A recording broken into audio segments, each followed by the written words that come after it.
General ने राजा से कैसे बात की। जब जनरल गुफनूम राजा की गुफा में वापस आए तो महामहिम ने पूछा, अच्छा, कैसी किस्मत, क्या विमसीज हमारे साथ शामिल होंगे? वे ऐसा करेंगे, जनरल ने उत्तर दिया। वे अपनी पूरी ताकत और चतुराई से हमारे लिए लड़ेंगे। अच्छा, राजा ने कहा, आपने उन्हें क्या इनाम देने का वादा किया था? महाराज को जादुई बेल्ट का उपयोग करके प्रत्येक विमसी को एक बड़ा, सुंदर सिर देना है, उस छोटे सिर के स्थान पर जिसे अब उसे पहनना है। मैं इससे सहमत हूँ, राजा ने कहा।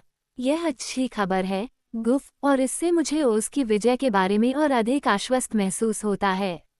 लेकिन मेरे पास आपके लिए एक और खबर है, जनरल ने घोषणा की। अच्छा या बुरा? अच्छा, महाराज, तो फिर मैं इसे सुनूंगा, राजा ने दिलचस्पी से कहा। ग्रोलिवॉग्स हमारे साथ जुड़ेंगे? नहीं, आश्चर्यचकित राजा चिल्लाया। हाँ, बिल्कुल, जनरल ने कहा। मुझे उनका वादा पूरा करना है। लेकिन वे क्या इनाम मांग रहे हैं? राजा ने संदेहपूर्वक पूछा, क्योंकि वह जानता था कि ग्रोलिवॉग कितने लालची थे। गुफ ने जवाब दिया, उन्हें उसके कुछ लोगों को अपना गुलाम बनाना है। उसने रोकवेट को ये बताना जरूरी नहीं समझा कि ग्रोलिवॉग ने 20,000 गुलामों की मांग की है। उस पर कब्जा करने के बाद इसके लिए काफी समय होगा। मुझे यकीन है कि यह एक बहुत ही उचित अनुरोध है, राजा ने टिप्पणी की। मुझे आपको बधाई देनी चाहिए, गुफ, आपकी यात्रा की अद्भुत सफलता के लिए। लेकिन बात सिर्फ इतनी ही नहीं है, जनरल ने गर्व से कहा। राजा आश्चर्यचकित हो गया। बोलो, सर, उसने आदेश दिया। मैंने फैंटास्टिको पर्वत के प्रथम और प्रमुख फानफास्म को देखा है, और वह हमारी सहायता के लिए अपने लोगों को लेकर आएगा। क्या? राजा चिल्लाया। फानफास्म्स? तुम्हारा यह मतलब नहीं था, गुफ? ये सच है, जनरल ने गर्व से कहा। राजा सोच में पड़ गया और उसकी भौहें सिकुड़ गईं।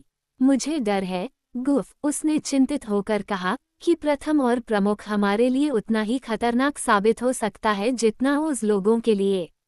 अगर वो और उसका भयानक दल पहाड़ से नीचे आए तो वे नोम्स पर विजय प्राप्त करने का विचार कर सकते हैं। यह एक मूर्खतापूर्ण विचार है, गुफ ने चिढ़कर कहा, लेकिन वह अपने दिल में जानता था कि राजा सही था।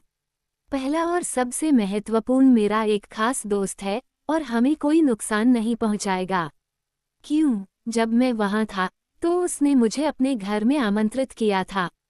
जनरल ने राजा को ये बताना भूल गया कि उसे पीतल के घेरे के जरिए किस तरह से प्रथम और प्रमुख की झोपड़ी में धकेला गया था।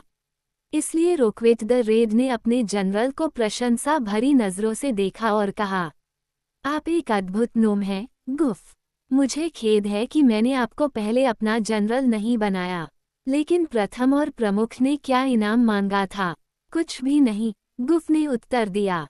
यहाँ तक कि जादुई बेल्ट भी उसकी जादू की शक्तियों में इजाफा नहीं कर सकती। सभी फानफासम की इच्छा उस लोगों को नष्ट करने की है, जो अच्छे और खुश हैं। ये खुशी उन्हें हमारी सहायता करने के लिए पूरी तरह से भुगतान करेगी। वे कब आएंगे? रोकवेट ने आधे भयभीत होकर पूछा। जनरल ने कहा, जब सुरंग पूरी हो जाएगी। हम अब रेगिस्तान के लगभग आधे रास्ते पर हैं, राजा ने घोषणा की, और ये तेज काम है, क्योंकि सुरंग को ठोस चट्टान के माध्यम से ड्रिल किया जाना है। लेकिन रेगिस्तान पार करने के बाद हमें सुरंग को एमरल्ड सिटी की दीवारों तक विस्तारित करने में अधिक समय नहीं लगेगा।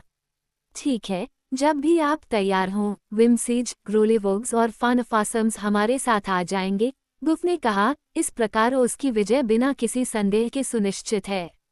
राजा फिर से विचारशील लग रहा था। मुझे बहुत दुख है कि हमने अकेले विजय अभियान नहीं चलाया, उन्होंने कहा।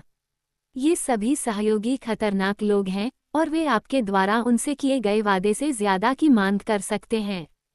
बिना किसी बाहरी सहायता के उस पर विजय प्राप्त करना बेहतर होता। जनरल ने सकारात्मकता से कहा, हम ऐसा नहीं कर सके। क्यों नहीं, गुफ? आप बहुत अच्छी तरह से जानते हैं। आपको उस लोगों के साथ एक अनुभव हुआ था और उन्होंने आपको हरा दिया था। ऐसा इसलिए हुआ क्योंकि उन्होंने हम पर अंडे फेंके थे, राजा ने कांपते हुए जवाब दिया। मेरे नोम्स को अंडे बिल्कुल भी पसंद नहीं है, जितना कि मुझे खुद को।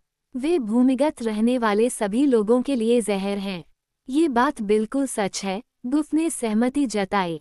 लेकिन हम उस लोगों को आश्चर्यचकित कर सकते थे और उन्हें अंडे पाने का मौका मिलने से पहले ही जीत सकते थे। हमारी पिछली हार इस तथ्य के कारण थी कि लड़की डोरोथी के पास एक पीली मुर्गी थी। मुझे नहीं पता कि उस मुर्गी का क्या हुआ, लेकिन मेरा मानना है कि ओज की भूमि में मुर्गियां बिल्कुल नहीं हैं और इसलिए वहां अंडे नहीं हो सकते। इसके विपरीत, गुफ ने कहा, अब ओज में सैकड़ों मुर्गियां हैं और वे उन खतरनाक अंडों के ढेर लगाती हैं। घर लौटते समय मुझे एक गोशावक मिला और पक्षी ने मुझे बताया कि वह हाल ही में ओज में मछलियां पकड़ने गया था और कुछ युवा मुर्गियों को खा गए, लेकिन वे जादू से सुरक्षित हैं, इसलिए बाज उनमें से एक भी नहीं पकड़ पाया। ये बहुत बुरी रिपोर्ट है, राजा ने घबराते हुए कहा। वाकई बहुत बुरी। मेरे नोम लड़ने को तैयार हैं, लेकिन वे मुर्गी के अंडों का सामना नहीं कर सकते और मैं उन्हें दोष नहीं देता। उन्हें उनका सामना करने की जरूरत नहीं होगी, गुफ ने जवाब दिया। मुझे खुद अंडों से डर लगता है और मैं उनके द्वारा जहर दिए जाने का कोई जोखिम नहीं उठाना चाहता।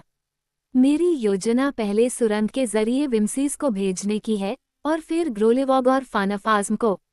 जब तक हम नोम्स वहां पहुंचेंगे, तब तक सारे अंडे खत्म हो जाएंगे और फिर हम अपने खाली समय में निवासियों का पीछा करके उन्हें पकड़ सकते हैं। शायद तुम सही हो, राजा ने उदास होकर कहा, लेकिन मैं ये स्पष्ट रूप से बताना चाहता हूँ कि मैं ओज़मा और डोरोथी को अपना कैदी मानता हूँ। वे बहुत अच्छी लड़कियां हैं और मैं उन भयानक प्राणियों में से किसी को भी उन्हें नुकसान पहुंचाने या उन्हें अपना गुलाम बनाने नहीं देना चाहता। जब मैं उन्हें पकड़ लूंगा तो मैं उन्हें यहाँ लाऊंगा और उन्हें चीनी मिट्टी के बर्तनों में बदल दूंगा जिन्हें मैं अपने मेंटल पर रखूंगा।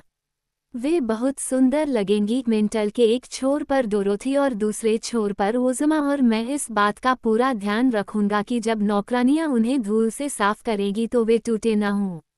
बहुत अच्छा महाराज, लड़कियों के साथ आप जो चाहें करें, मुझे कोई परवाह नहीं।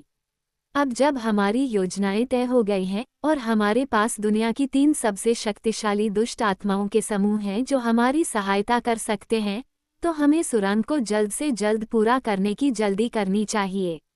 ये 3 दिन में बनकर तैयार हो जाएगा, राजा ने वादा किया और काम का निरीक्षण करने तथा ये देखने के लिए जल्दी से चले गए कि नोम्स लोग इसमें व्यस्त हैं।